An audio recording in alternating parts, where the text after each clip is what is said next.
Magandang araw muli. Ngayon ang ating pag-aaralan ay ang letter M. Ang tunog ng M ay M.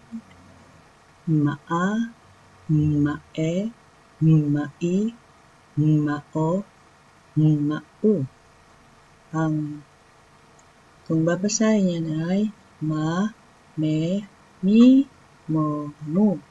So, yun ang ating babasahin, yung mga panimulang tunog o pantig. Katulad ng ma, mani, me, mesa, mi, minero, mo, motor, mu, musika. So, yan ang mga panimulang mga kantig.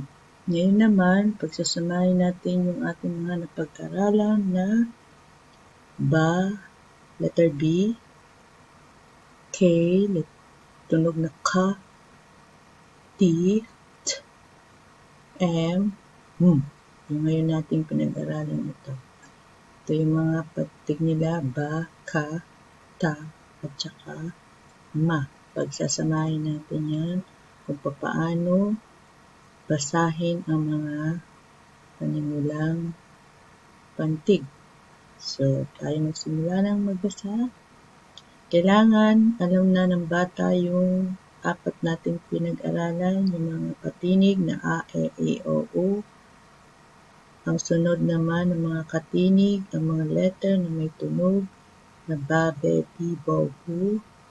Mga pantig na ka, ke, ki, ko, ku. At saka yung letter T, ta, tate, tito, tu. Tsaka yung M, M. So, sumundan natin. Ka, ma, kama. Ma, mi, mami. Mu, ta, muta. Ta, ma, tama. Ma, ta, mata. A, ma, ama. Ma, mama. Ka, mi, kami. So, yan yung dalawang pagpapantig na pagbasa. So, naman yung tatluhan. Ma, ba, ba. Mababa. Ma, ta, ba. Mataba.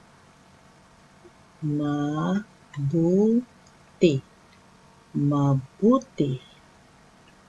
Kabute. Kabute. Kamote. Kamote. So, yan. Kailangan alam nila yan, yung mga tunog, kasi hindi nila mabasa yan kung hindi nila na laman yung una nating pinag-aralan na nauna na natin na ituro. Kaya tayo nagbabasa na nito ng apat.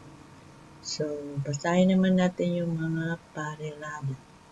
Sabi ko nung una, sanay na yung bata maggamit ng ang, may, at saka si, at saka ng at.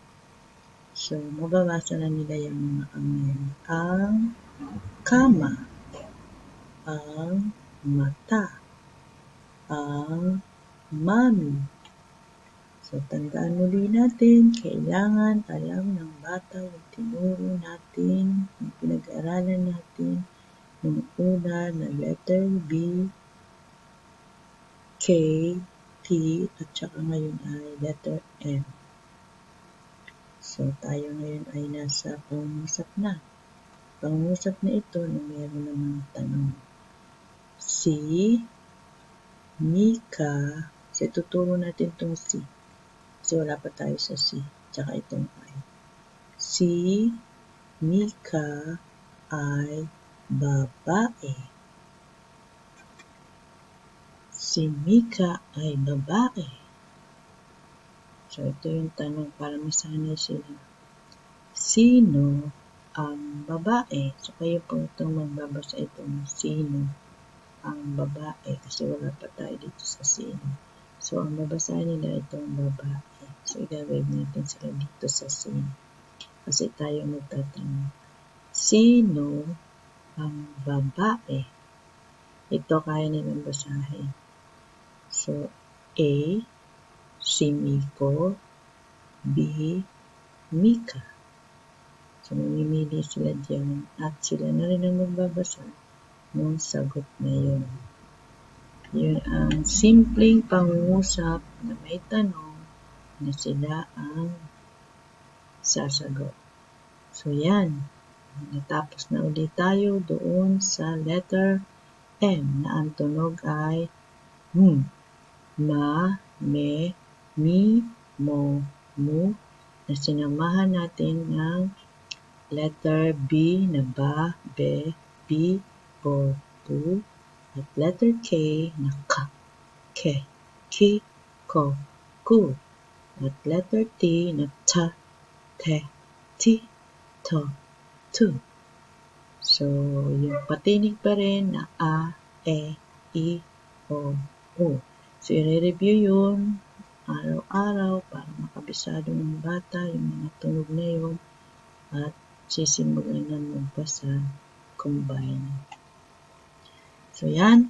Maraming salamat sa natutunan nating pagbabasa, a simple way sa simpleng pagbabasa na papunta na doon sa palayo na ng palayo. Yan. Maraming salamat sa inyo and God bless you.